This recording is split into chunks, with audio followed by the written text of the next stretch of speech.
صحیح بخاری میں حضرت ابو ہریرہ رضی اللہ تعالیٰ عنہ سے حدیث مروی ہے، بڑی مشہور ہے۔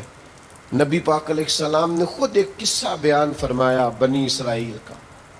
حضور فرمانے لگے 3 شخص تھے، ایک کوڑ کے مرض میں مبتلا تھا، کوڑا تھا، ایک گنجا تھا، ایک نابینا تھا، ہر وقت پریشان رہتے تھے۔ میرے رب نے ان کو آزمانے کا فیصلہ کیا۔ دیکھو اللہ کے آزمانے کا طریقہ کیا ہے۔ ایک فرشتہ انسانی شکل میں آیا، سب سے پہلے جس کو کوڑ کا مرض تھا اس کے پاس آیا۔ حضور سید عالم صلی اللہ تعالی علیہ وسلم بیان فرماتے، اس نے آ کے اس سے کہا کیا چاہتے ہو؟ اس نے کہا یار مجھے کوڑ کا مرض ہے، لوگ مجھ سے نفرت کرتے ہیں، گھن کرتے ہیں، کاش میری کھال ٹھیک ہو جائے، جلد ٹھیک ہو جائے، بیماری چلی جائے۔ تو فرشتے نے ہاتھ پھیرا، اللہ نے شفا عطا کر دی۔ شفا کس نے دی؟ ہاتھ کس نے پھیرا؟ تو کوئی عرض نہیں، اگر کسی وقت کوئی بزرگ دم کر دے، ہاتھ پھیر دے تو شفا اللہ ہی دیتا ہے۔ بخاری میں موجود ہے جو روایت عرض کر رہا ہوں۔ فرشتے نے ہاتھ پھیرا، اللہ نے۔ اب فرشتہ اس سے پوچھتا ہے پسند کیا ہے، مال کون سا پسند ہے؟ کہنے لگا اونٹ بڑے پسند ہے۔ تو فرشتے نے ایک حاملہ اونٹنی اسے دی اور برکت کی دعا بھی دی۔ اب فرشتہ آیا گنجے کے پاس، جناب کیا چاہتے ہیں؟ اس نے کہا میں گنجا ہوں، سر پہ بال نہیں ہے، اس کی وجہ سے چہرے پہ کوئی حسن بھی نہیں ہے، لوگ گھن کرتے ہیں، کبھی میرے بال آ جائے نا۔ فرشتے نے ہاتھ پھیرا، بال اللہ نے عطا کیے، اس کو شفا ہو گئی۔ اب فرشتے نے اس سے کہا کہ مال کون سا پسند ہے؟ کہنے لگا گائے بڑی پسند ہے۔ فرشتے نے اس کو ایک حاملہ گائے دی اور برکت کی دعا بھی دی۔ اب فرشتہ اندھے کے پاس آیا، کیا چاہتے ہو؟ اس نے کہا رب نے بڑی سونی کائنات بنائی ہے پر میں دیکھ نہیں سکتا، کبھی آنکھیں مل جائیں نا تو ساری رونقیں ہی بحال ہو جائے۔ فرشتے نے ہاتھ پھیرا، شفا۔ یاد رہے گا مسئلہ، یہ اتنا سا مسئلہ جس میں لوگ بڑی جلدی اڑ جاتے ہیں۔ فرشتے نے آنکھوں پہ ہاتھ پھیرا اور اللہ نے شفا عطا کر دی۔ فرشتے نے کہا پسند کیا ہے؟ کہا بکریاں بڑی پسند ہے۔ ایک حاملہ بکری بھی دے دی اور دعا بھی کر دی۔ اب وہ جس کو اونٹنی دی تھی حاملہ، اس کی حضور فرماتے پوری وادی اونٹوں کی بھر گئی، اور جس کو گائے دی تھی اس کی پوری وادی گائیوں سے بھر گئی، اور جس کو بکری دی تھی پوری وادی ریوڑوں کے ریوڑ بکریوں کے تیار ہو گئے۔ اب رب نے فیصلہ کیا آزمائش کرنے کا۔ میں نے بہت پہلے کہا تھا، بات پھر دہراتا ہوں، زوال امتحان نہیں ہوتا، عروج امتحان ہوتا ہے۔ اصل تو آپ کا پتہ عروج کے دنوں میں چلتا ہے۔ اللہ نے فرشتہ بھیجا، وہی انسانی شکل میں سب سے پہلے اس کوڑ کے مرض والے کے پاس آیا، کہا یار میں مسافر ہوں، کہیں سفر پہ جانا تھا، تو اللہ کی مدد آپ کا تعاون درکار ہوا تو سفر ہو سکتا ہے، ایک اونٹ مجھے چاہیے۔ تو اس نے وہی بات کی جو کئی امیر لوگ کرتے ہیں، یہ صحیح بخاری میں موجود۔ کہنے لگا یار میرے ذمے تو حقوق ہی بڑے ہیں، سادہ ترجمہ کریے، میرے تو خرچے ہی بڑے نے جی، تو ہم کی دسی ادھر بھی جا رہا ہے، ادھر بھی، اے بھی آسمان میں تمے ہے، اے بھی میں، اتنے خرچے ہیں میرے، یہ بھی کرنا ہے وہاں بھی کرنا ہے۔ اس نے وہی بات سنائی۔ تو وہ فرشتہ کہنے لگا تو پہلے کوڑی نہیں تھا؟ تو ناراض ہو گیا، کہنے لگا میں تو جدی پشتی رئیس اعظم ہوں، باپ دادا کی جائیداد ہے ساری جو مجھے ملی ہوئی۔ اس نے کہا اگر تو جھوٹا ہے نا تو اللہ کرے اسی طرح کا ہو جائے جس طرح کا پہلے تھا۔ اب وہ آیا گنجے کے پاس، اس سے کہا مسافر ہوں، سفر پہ جانا ہے، اللہ مدد کرے، آپ تعاون کریں تو سفر آسان ہو سکتا ہے، مجھے ایک گائے چاہیے، اگر آپ دے دیں تو۔ وہ کہنے لگا میرے تو ذمے حقوق ہی بڑے ہیں۔ اس نے کہا یار تو پہلے گنجا نہیں تھا، بیمار نہیں تھا، کچھ بھی نہیں تھا، بھوک تھی۔ کہنے لگا خبردار، میں تو جدی پشتی رئیس اعظم ہوں، باپ دادا سے امیر ہوں، اس نے کہا اچھا اگر تو جھوٹا ہے تو ویسا ہی ہو جائے جیسا پہلے۔ اب وہ آیا نابینا کے پاس، اس نے آ کے کہا مسافر ہوں، سفر پہ جانا ہے، اللہ مدد کرے، آپ تعاون کریں تو سفر آسان ہوگا، مجھے ایک بکری چاہیے اللہ کے نام پر۔ تو وہ بندہ کہنے لگا رب کے نام پر تو نے لینی ہے تو ایک کیوں لیتا ہے، جتنی چاہیے لے لے۔ اور میں تو پہلے اندھا تھا،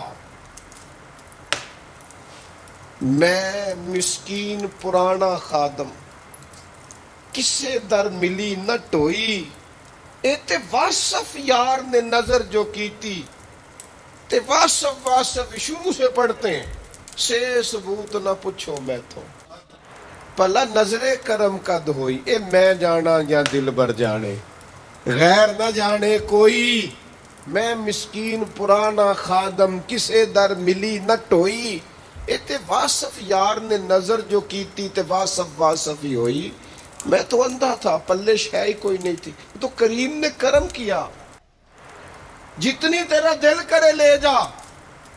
تو فرشتہ کہنے لگا امتحان کے لیے آیا تھا، ایک کی بھی ضرورت نہیں، لیکن تیرے دو دوست امتحان میں ناکام ہوئے ہیں، رب ان سے ناراض ہو گیا، تو کامیاب ہوا ہے اور اللہ تجھ سے راضی ہو گیا ہے۔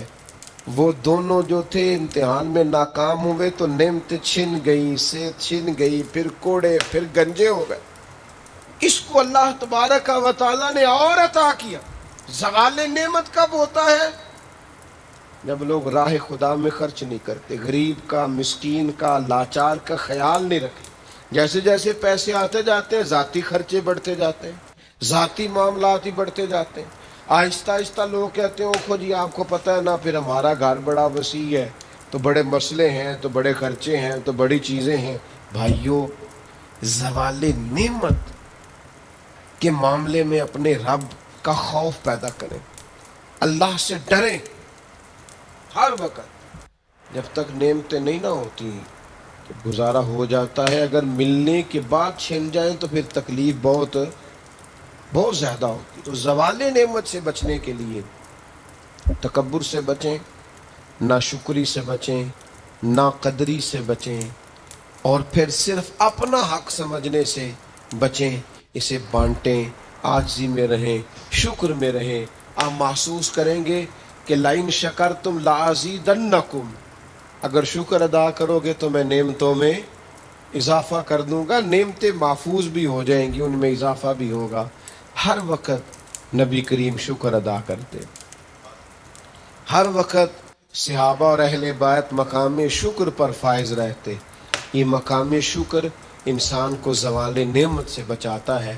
اپنے آپ پر غور کریں، اگر کوئی بھی نعمت موجود ہے، وہ اولاد کی صورت میں ہے، وہ صحت کی صورت میں ہے، وہ بہن بھائی، ماں باپ، دوست احباب، بیوی بچوں کی صورت میں، جو بھی انعام اللہ کے موجود ہے، اس میں کبھی تکبر کا شکار نہ ہو، خود پسندی کا شکار نہ ہو، کبھی کوئی ایسا کام نہ کریں جس سے اللہ تعالیٰ کی ناراضگی کا موجب بنے۔ ایک خاتون ہے، بڑی نیک، تاریخ میں گزری ہیں، تو وہ کہتی ہیں کہ میں ایک جگہ بیاہ ہی گئی، میری پہلی شادی ہوئی ایک جگہ پہ، تو دروازے پہ کوئی بھیک مانگنے والا آیا اور اس کی حالت بڑی خستہ تھی، تو میرے شوہر نے نا اسے ڈانٹ دیا۔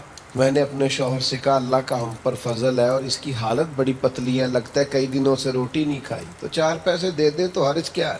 کہنے لگا قطعاً نہیں، میں نے منع کر دیا تو ختم ہوگی بات۔